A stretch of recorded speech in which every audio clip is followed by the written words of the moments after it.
중국의 합작법이 설립한 거. 그로 인해서 좀 많은 사람들이 아두카누밥의 안 좋았던 실패가. 안녕하세요, 월리버입니다. 최근 제약바이오가 또 하나의 트렌드를 만들어가고 있는 모습입니다. 우리나라뿐만 아니라 빅파마들이 어느새 M&A나 라이선스 계약 혹은 서프라이징한 임상 데이터를 하나둘씩 발표하기 시작했죠. 당뇨와 비만 치료제로 관심을 많이 받고 있는 이 을라일리와 노보노디스크도 좋은 흐름을 보여주고 있는데, 그 외에 다른 빅파마들도 이제는 한 번 더 관심을 가져볼 만한 시기라고 생각을 합니다. 왜냐? 그들도 M&A를 시작하기 딱 좋은 시점이라고 판단을 했기 때문입니다. 그러면 항상 매년 제약바이오에 있어서 중심에 있었던 분야 항암제죠. 항암제는 이제 매년 연구개발 비용과 라이선스 계약, M&A 딜이 가장 많이 일어나는 분야입니다. 항암제야말로 항상 제약바이오의 트렌드에서 빠질 수 없는 분야였으며 빅파마들이 다 관심을 갖고 연구개발을 많이 하는 분야라고 할 수 있습니다. 그런데 이렇게 매년 나오는 신약도 많고 돈도 가장 많이 쓰는 분야인데 시장은 왜 계속 커져만 갈까요? 사실은 완치가 될 수 있는 약이 나오거나 엄청난 신약이 나올 때 시장의 성장세가 더뎌지는 경우도 많습니다. 이게 좋은 약이 나와서 치료가 되는 환자가 많아지고 그에 따라서 시장이 작아질 수 있는 가능성도 있잖아요. 그런데 항암제 분야는 다릅니다. 내성과 변이 때문인데요. 암의 가장 큰 특징이 내성과 변이가 많이 일어난다입니다. 좋은 예시가 두더지 게임이죠. 암의 원인이 되는 분야, 암의 원인이 되는 부분을 두더지 게임 마냥 계속 눌러줘요. 그러면 다른 쪽이 또 튀어나오게 됩니다. 그렇게 되면 변이가 또 일어나고 내성이 생기게 되는 건데요. 그럼 시장이 계속 커질 수밖에 없겠죠. 아무리 좋은 약이 나오더라도 몇 년 투여를 하게 되면 그 다음 약이 필요한다든지 아니면 병용요법을 통해서 조금 더 센 치료가 필요하게 된다는 겁니다. 거기에 더불어서 아직까지 나와 있는 암종 중 거의 반 정도밖에 항암제가 없어요. 여전히 정복하지 못한 분이 너무나 큰 분야가 항암제 분야라는 거. 그러면 항암제를 빼고 제약바이오를 공부할 순 없겠죠. 일단 항암제, 암, 어떤 암이 가장 많이 발병이 되고 사망률이 높은지 한번 알아보실게요.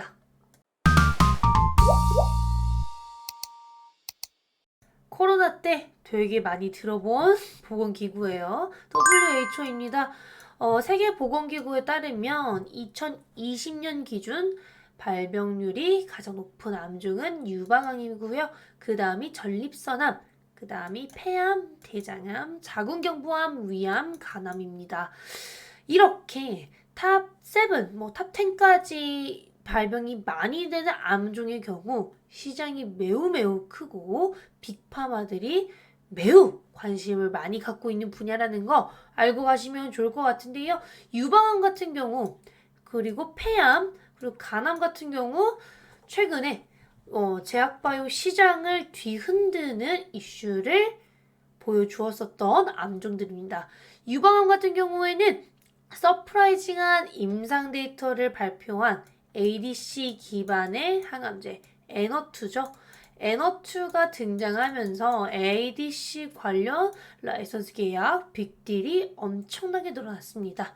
항암제에 있어서 ADC가 점점 많이 쓸 수 있을 거라는 기대감, 엄청난 유효성을 보여줄 수 있을 거라는 확신에 따른 계약 증가였다라고 보시면 됩니다.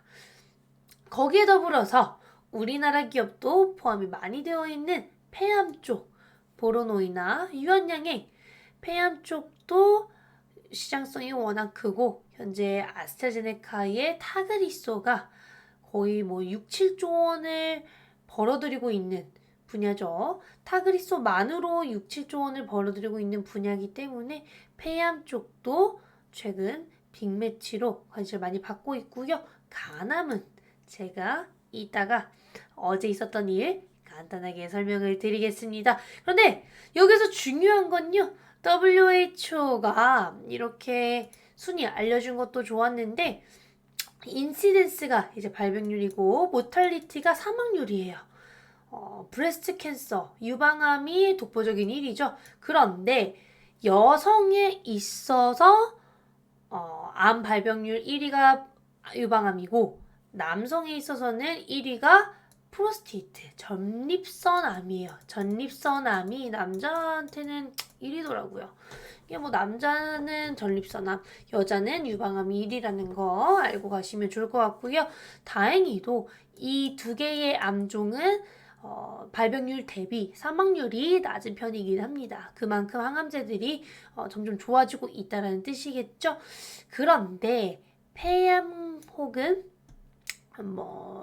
간암, 위암의 경우 생각보다 발병률 대비 사망률도 매우 높습니다. 그래서 빅파마들이 폐암, 위암, 간암에 있어서 눈독을 많이 들이고 있는 거예요. 사망률이 높다라는 건 전이가 많이 되거나 혹은 치료하기 어렵거나 여전히 유효성, 효과가 확실한 항암제가 없다라는 뜻이기 때문입니다. 그런 걸 고려했을 때 간암 쪽 어제 임상 초기 데이터가 발표됐는데도 4000%가 오른 기업이 있습니다. 템페스트 테라피틱스라는 기업인데요. 10월 10일 기준으로 0.23달러였던 주가가 10월 11일 기준 최고점 9.90달러까지 올랐습니다. 거의 4000%예요. 하루 만에 4000%가 오른 이 기업. 어떤 일이 있었을까요? 이 템페스트 테라피틱스라는 기업은 임상 1, 2상 데이터를 발표했는데 자체 개발 중인 간암 항암제 TPST-1120과 로슈의 티센트릭 아바스틴 병용 투여 결과를 발표했습니다. 티센트릭과 아바스틴 병용 투여, 이거 두 가지 병용 투여만으로 간암 항암제에서 데이터가 유의미하지는 않았어요. ORR 객관적 반응률도 13.3%, 무진행 생존기간도 4.3개월인데 TPST-1120과 병용 투여를 해보니 객관적 반응률은 거의 3배인 30%, 특정 변이에서는 43%까지도 도달을 했고요. 무진행 생존기간도 거의 2배격인 7개월이 나왔습니다. 여기서 중요한 점이 뭐냐면요. 항암제 데이터를 볼 때 제가 3가지 정도만 보면 된다고 말씀을 드린 적이 있어요. 첫 번째, 객관적 반응률인 ORR. 두 번째, 무진행 생존기간. 세 번째, 전체 생존기간. 플러스 알파로 부작용 여부 보면 좋을 텐데요. 이번 데이터를 통해서 기존 치료제 대비 월등히 좋은 효과를 보여주었고 여기서 폭등을 할 수 있었던 이유라고 제가 생각을 하는 부분은요. 기존에 임상 데이터를 이미 오픈한 적이 있었어요. 그때는 3중 병용 투여했을 때 ORR 17.5%, 병용 투여 티센트릭과 아바스틴이 10.3%였을 때 17.5% 나왔었던 과거가 있습니다. 그런데 이것보다 거의 2배가 좋아진 ORR 데이터를 발표했다는 건 임상이 진전됨에 따라 데이터가 좋아졌고 그렇다는 건 후기 임상 단계에서도 데이터가 잘 나올 확률이 꽤나 높다는 걸 증명해 줬기 때문입니다. 현재 간암 쪽 1차 치료제로 로슈의 티센트릭이나 이제 아바스틴이 병용이 돼서 사용이 됐을 때보다 훨씬 임상적으로 우월한 결과를 보여주었기 때문에 이번 데이터는 빅파마들도 눈여겨볼 만한 수준의 데이터였다라고 얘기가 많이 나오고 있는 상황이고요. 간암도 말씀드렸다시피 되게 많이 걸리는 암종입니다. 많이 걸리는 암종이다. 그렇다라는 것은 빅파마들이 좋아할 만한 파이프라인이 될 수 있다라는 것이고, 간암의 경우에는 위암과 더불어서 사망률도 되게 높다라는 거 고려했을 때 이번 데이터 유의미했다. 거기에 이 모든 게 반영이 되어서 급등할 수 있었던 부분이 있었을 것이고요. 제가 누누이 말씀을 드리죠. 지금 제약바이오가 바닥 따지기를 어느 정도 끝내놓았고, 지금 제약바이오 업종의 특성상 긍정적인 이슈가 나왔을 때 보다 더 확실히 민감하게 반응을 할 수 있는 수준까지 내려왔습니다. 그래서 이번 데이터 민감하게 폭등을 해버렸다라고 마지막으로 설명을 드리면 될 것 같습니다. 바이오를 얘기할 때 빅파마들이 M&A를 하는 그런 흐름만 보아도 제약바이오의 호황기를 알 수 있다라고 말씀을 드렸었죠. 빅파마들의 트렌드가 곧 우리나라 제약바이오 기업들의 트렌드이고, 빅파마들의 트렌드가 전 세계의 트렌드가 될 수 있습니다. 그런데 빅파마인 BMS라는 기업이 최근에 항암제, 그 중에서도 표적 항암제 기업을 하나 인수했는데요. BMS입니다. BMS가 어느 수준이냐 헷갈리실 수 있어서 가져왔습니다. 지금 글로벌 탑 10 빅파마들이죠. 매출액 기준입니다. 화이자가 1위. 화이자는 코로나 때문에 다 아실 거예요. 화이자 1위. 키트루다라는 면역 항암제를 보유하고 있는 머크가 4위. 그 다음에 노바티스. 존스앤존스는 유한양행 레이저틴이 보유하고 있어서 아실 거고, 거기 7위가 BMS입니다. BMS가 그 정도로 큰 회사이고요. 100조 원이 넘는 기업이라고 보시면 될 것 같습니다. 여기서 중요한 게 뭐냐면요. BMS가 표적 항암제 개발인 미라티를 인수했는데, 미라티 테라퓨틱스가 레이저티닙이나 타그리소와 같은 EGFR 계열이 아닌 케이라스 계열의 표적 항암제를 보유하고 있는 기업입니다. 7.8조 원에 인수를 했고요. 이 인수가는 인수 얘기가 나오기 전날 대비 50%의 프리미엄을 준 값입니다. 평균적으로 주는 프리미엄 값이라고 보시면 됩니다. 그런데 이 인수가 어떻게 성사될 수 있었을까요? BMS도 최근에 사장이 바뀌면서, CEO가 바뀌면서 첫 빅딜이 나온 것인데요. 경쟁 약물인 암젠의 루마크라스도 동일한 케이라스 변이 표적 항암제인데, 루마크라스가 최근 FDA 최종 승인을 받지 못할 것이라는 얘기가 나오게 되면서, 그러면 미라티를 사야겠다라는 생각을 갖게 된 것이 아닐까 싶습니다.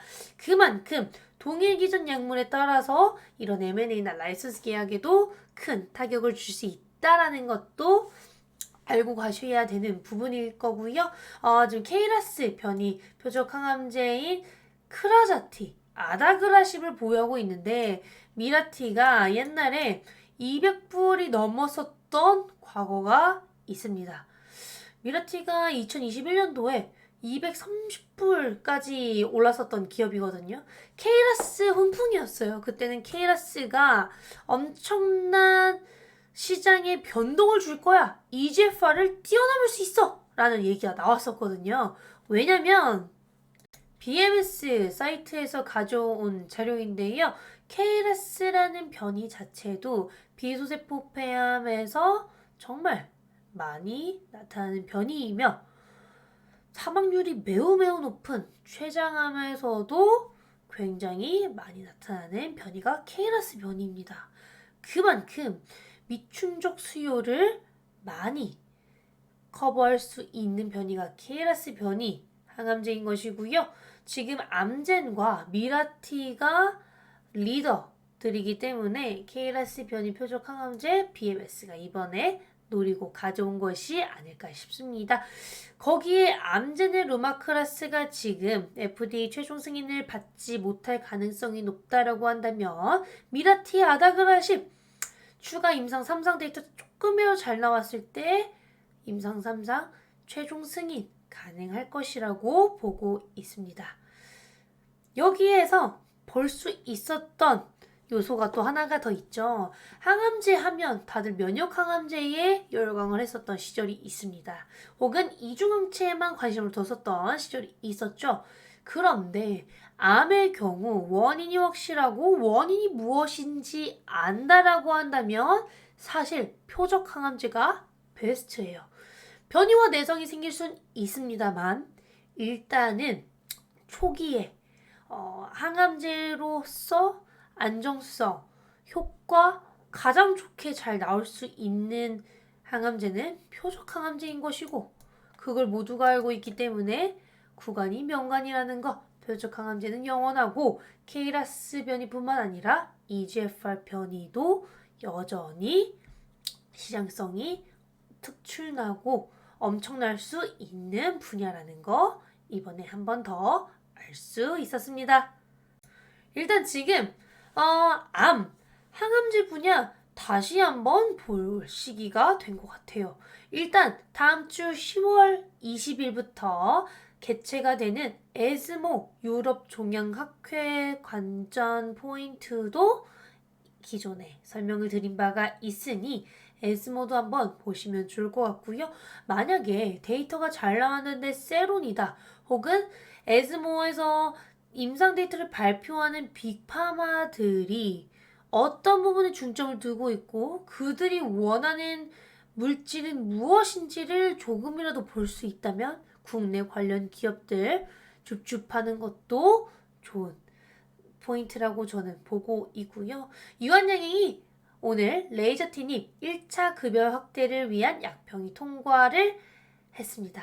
그에 따라서 이제 약가 협상만 하면 되는 시기가 왔고 타그리소는 몇 년 걸쳐서 진행된 통과가 유한양행은 몇 개월에 걸쳐서 진행이 됐다라는 점 그에 따라서 우리나라 1차 치료제 유한양행의 레이저 티닙이 다 가져갈 것인가 아스트라제네카의 타그리소가 다 가져갈 것인가 알 수 있을 것 같습니다. 거기에 에스모와의 유한양행의 파트너 J&J가 레이저 티닙 임상 3상 발표하는 것도 굉장히 중요할 것인데요. 이번 데이터를 통해서 글로벌 비수세포 폐암 위너는 누가 될 것인지 알 수 있게 될 것입니다. 거기에 더불어서 그 변이 혹은 3차, 4차 치료제, 2차 치료제 관심 받을 수 있는 기업들도 팔로우 하시면 좋을 것 같고요. 과거에는 블랙 다이아몬드 테라퓨틱스가 200% 이상 급등을 했었던 바가 있었고 이번에 보르노의 파트너사 오릭파마가 한 번 더 참여하는 거 잊지 마시고요. 그리고 다가오는 바이오의 호황기 12월이 있습니다. 1월 JP모건 헬스케어를 앞두고 12월은 국내외 제약바이오 기업들이 좋은 흐름을 보여주었었던 역사적 이력이 굉장히 많습니다. 그런 걸 고려했을 때 현재 시점에서 지금 CPI도 어느 정도 나쁘지 않게 나왔고 11월까지는 쉬는 시간이라고 생각을 한다면 지금 제약바이오 조금씩은 봐도 되는 시기가 왔다. 이제는 바이오 기업들 중에서 기술력 어느 정도 입증이 되었고 글로벌 트렌드에 부합하는 기술 보유하고 있는 기업들 위주로 보셨으면 좋을 것 같습니다. 오늘도 시청해주셔서 감사하고 댓글로 질문 있으시면 부탁드릴게요. 안녕!